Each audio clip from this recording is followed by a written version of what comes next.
आप सबका स्वागत है आज के संडे वर्शिप में, जो 28 जून 2020। परमेश्वर के वचन में चलने से पहले मैं अनुरोध करूंगा रेणु से कि वो प्रार्थना में हमारी अगुवाई करें। आइए हम प्रार्थना करें। धन्यवाद परमेश्वर पिता प्रभु, आज के सुंदर दिन के लिए जो तूने हमें दिखाया प्रभु। हम तेरा धन्यवाद करते तेरी हर आशीष के लिए परमेश्वर, जो हम सब के ऊपर तूने रखी। और पिता परमेश्वर, तेरी सुरक्षा के लिए परमेश्वर प्रभु, जो तू अपने पंखों में हर एक को सुरक्षित रखता है प्रभु। तेरा धन्यवाद हो प्रभु। तेरी आत्मा पिता परमेश्वर हर एक से बातचीत करे प्रभु, हर एक की अगुवाई करे प्रभु यीशु मसीह। परमेश्वर पिता प्रभु, आज के पवित्र दिन को हम तेरे चरणों में देते हैं प्रभु। हमारी आराधना स्तुति परमेश्वर तेरे चरणों में अर्पित है पिता परमेश्वर। तेरी आशीष हम सब के ऊपर बनी रहे प्रभु। तेरे नाम में होकर मांगती हूँ, सुन कबूल कर, आमीन। सागर से भी गहरा, पर्वत से भी ऊंचा, तारों से भी ज्यादा प्यार है तेरा। सागर से भी गहरा, पर्वत से भी ऊंचा, तारों से भी ज्यादा प्यार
जो है शाफिया है, कुछ भी फिक्र ना करूं।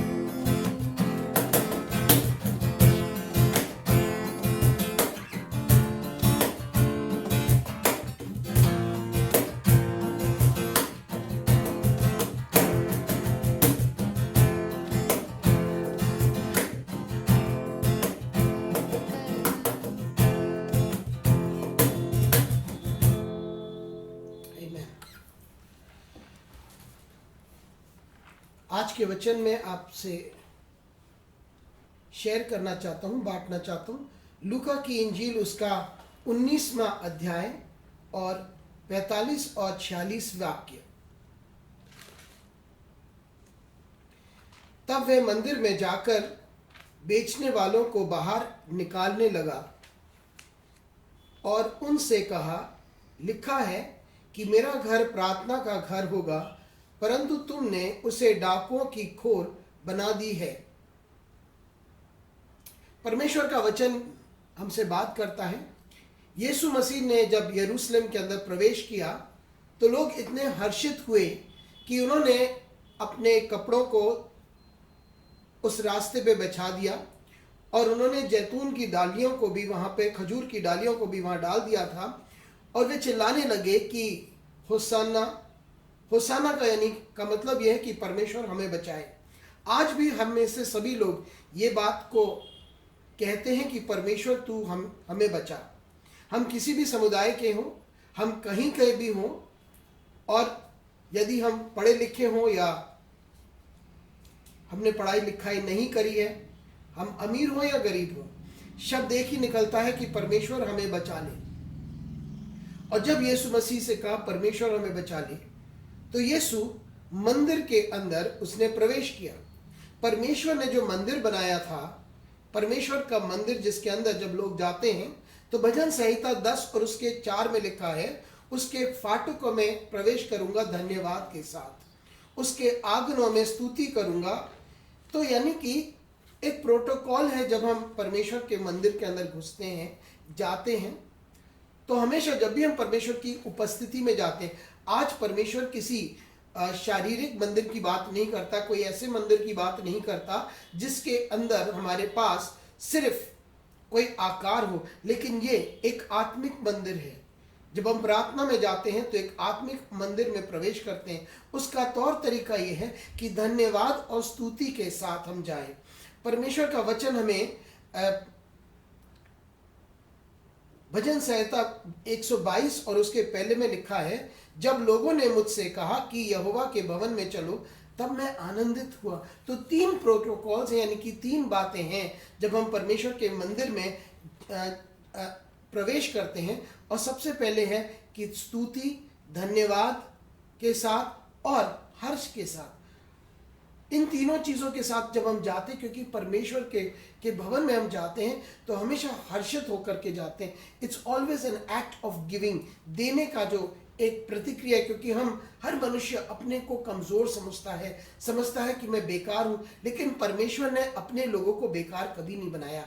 ऐसा नहीं हो सकता कि कोई पिता कहे कि मेरा बेटा बेकार है। बेकार कैसे हो सकता है जब वो अपने बेटे को अच्छी तरह सृजता है।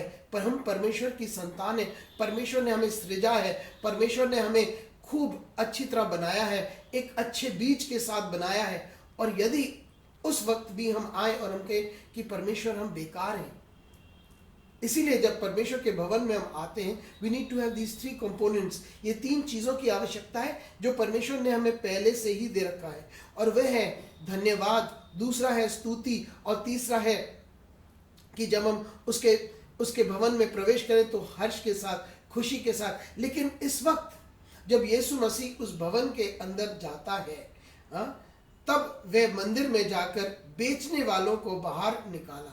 सबसे पहले उसने देखा कि लोग बेचना शुरू कर दिया उन्होंने, यानी कि परमेश्वर की हुजूरी में आने के लिए उन्होंने कुछ वस्तुएं रखी थी। उन्होंने कहा कि इन वस्तुओं को खरीदो, तभी आप परमेश्वर के भवन में आ सकते हैं। उसी मंदिर के बाहर के कार्य को मंदिर के अंदर डाल दिया। परमेश्वर ने हमारे कार्य को निर्धारित कर रखा है, यानी कि जो हमारे काम करने की विधि है, कमाने की विधि है ना, घर को संभालने की विधि, वो अलग है। और एक विधि है जब हम परमेश्वर के समीप आते हैं। क्या जब हम परमेश्वर के पास आते हैं तो इन सारी चीजों को अंदर ले आते हैं और परमेश्वर को बाहर कर देते हैं। अगर मंदिर से परमेश्वर को ही बाहर कर देंगे तो परमेश्वर वहां पे कार्य नहीं कर पाता, क्योंकि मनुष्य से वो संपर्क करना चाहता है। लेकिन मनुष्य ने ऐसे अपने आप को बना दिया है कि परमेश्वर को उसने अपनी रीति रिवाजों की वजह से, अपने खुद सोच विचारों की वजह से, अपने अहम की वजह से, अपने कुछ चंद फायदे की वजह से उसने अपने आप को परमेश्वर से दूर कर दिया। लेकिन यीशु मसीह एक बार फिर आकर के बात करता है, और जब यीशु ने जो मंदिर का जो एक तौर तरीका था, है ना, जो कलीसिया का एक तरीका बनाया है, जो प्रोटोकॉल है, वह मत्ती नामक सुसमाचार उसके 10वें अध्याय और 8वें वाक्य में लिखा है।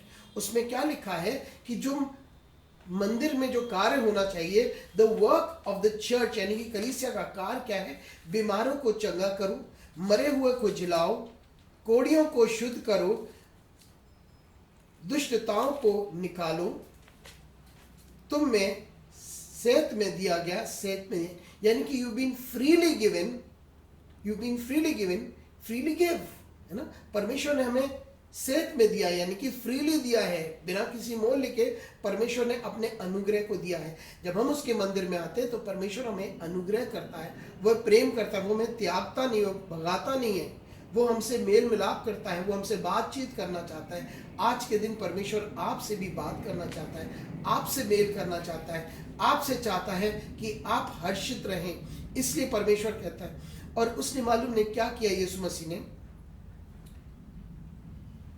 मसीह ने उन सब लोगों को बाहर निकाल के उसने कहा, लिखा है कि मेरा घर प्रार्थना का घर होगा। प्रार्थना का अर्थ यानी कि आपका संपर्क परमेश्वर के साथ, आप कितना संपर्क करते हैं परमेश्वर के साथ। कभी कभी हम मनुष्य के साथ संपर्क करना चाहते हैं, हर चीज के साथ संपर्क करना चाहते हैं। आज के लोग तारों के साथ, सितारों के साथ, हर चीज के साथ संपर्क करना चाहते हैं, लेकिन सृष्टिकर्ता के साथ संपर्क करना नहीं चाहते। जिसने सबको रचा है उससे संपर्क नहीं करना चाहते हैं। जो उनसे बात करना चाहता है उससे संपर्क करना नहीं चाहते हैं, है ना। क्यों नहीं करना चाहते? क्योंकि उन्होंने अपनी विधियां बना रखी हैं, उन्होंने अपने तरीके बना रखे हैं, और उन तरीकों के द्वारा, देयर ट्रेडिशंस, है ना, उनके तौर तरीकों के द्वारा उन्होंने परमेश्वर को दूर कर रखा है। आइए हम एक बार फिर अपने परमेश्वर के पास आए, उससे बातचीत करें। ऐसा कोई व्यक्ति नहीं जो परमेश्वर से दूर होगा, ऐसा कोई तरीका नहीं जिससे हम परमेश्वर के पास आ सकते हैं। सिर्फ एक खुले हृदय के साथ यदि हम परमेश्वर के प्रवेश करेंगे, उससे बात करेंगे, वे हमसे जवाब देगा। और यही बात यीशु मसीह ने मंदिर के अंदर आने के बाद कहा। उसने कहा कि लिखा है मेरा घर प्रार्थना का घर होगा, परंतु तुमने उसे डाकुओं का खोक बना रखा है। डाकू देखिए एक साथ आते हैं, भय को लेके आते हैं। हाँ, तो कभी कभी हम लोगों को लगता है कि परमेश्वर की हुजूरी में भय होगा, डर होगा, हम कैसे जाएंगे, हम कैसे करेंगे, है ना, हमारे श्राप कैसे तोड़े जाएंगे, है ना, हमारी जिंदगी के अंदर आशीषें कैसे आएंगी। उन सब के लिए एक डाकुओं के ग्रोह ने हमारे मन के ऊपर, है ना, आक्रमण कर रखा है कि हम सोच नहीं सकते। आज उस डाकुओं के ग्रोह को तोड़ें, मन के बाधाओं को तोड़ें और वापस परमेश्वर के पास आए, क्योंकि परमेश्वर कहता है मेरा घर एक प्रार्थना का घर है। यदि आज आप अपने मुंह को खोलेंगे, यदि आज आप अंगीकार करेंगे, यदि आज परमेश्वर से आप बात करना चाहेंगे, तो परमेश्वर आपसे अवश्य बात करें। आप किसी भी भाषा से बात कर सकते हैं, किसी भी तरीके से बात कर सकते हैं। परमेश्वर आपको आशीषित करे। आप हमारे साथ जुड़े। मैं प्रार्थना करता हूं कि आपका घर और आपका परिवार निरंतर सुखी हो, और जितने लोग इसे जब भी सुनते हैं, मैं समझता हूं कि परमेश्वर उन्हें आशीषित करे। आइए हम प्रार्थना करते हैं। पिता परमेश्वर, तुझे धन्यवाद देना चाहते हैं आज के दिन के लिए, उस सुबह के लिए, और इन बातों के लिए जो तूने हमें सिखाई हैं। पिता प्रार्थना करते हैं कि प्रत्येक के घर के अंदर तू अपनी आशीष को बरसा पिता, और होने दे कि पिता प्रार्थना पिता परमेश्वर हम सब के घरों में निरंतर बढ़ता रहे, ताकि हम सिर्फ तुझे और तुझे सुने। ये सुनासरी के नाम से मांगते हैं, आमीन। Thank you.